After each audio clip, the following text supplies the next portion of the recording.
On June 2nd of 2014, Forrest said, "As far as I know, the closest person to the treasure was a man, but there may have been a woman with him. The most common mistake that I see searchers make is that they underestimate the importance of the first clue. If you don't have that one nailed down, you might as well stay home and play canasta." And just a side note here, the game of canasta was devised in Uruguay, which is where Forrest got some copper nails and used them for his bell clankers. "Do we nail the boards down soon?" asked Noah. "No," said his father. "The trick is just to lay them down loosely so they won't warp. Then you place a roadway going the opposite way across the top.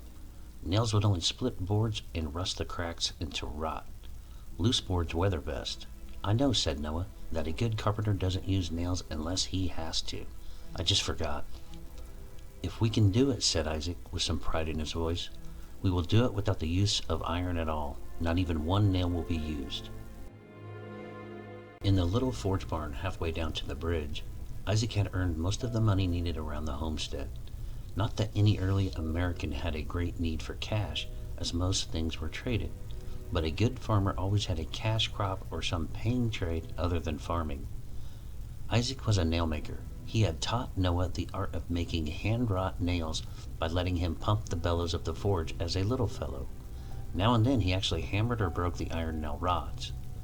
The reader might be interested in knowing just how wrought iron nails were made and what Noah had to learn about the trade. So this 2-page spread of drawings will give you a nutshell lesson in early American nail making.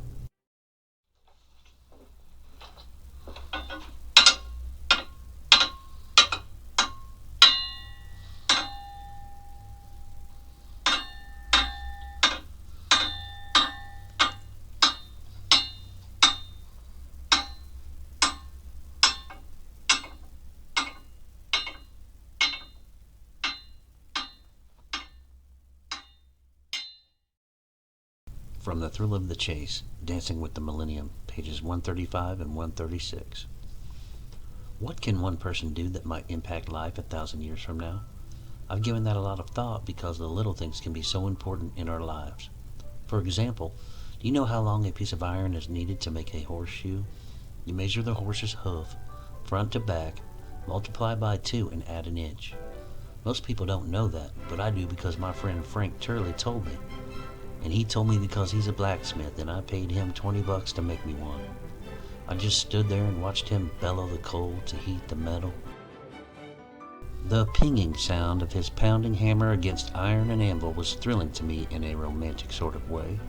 It had a certain cadence that was an integral part of the total experience, as were the fumes from the forge that permeated the whole episode. I could have just as easily been watching a smithy in the 7th Cavalry shoe a horse. Those things are important, and I'm richer for it.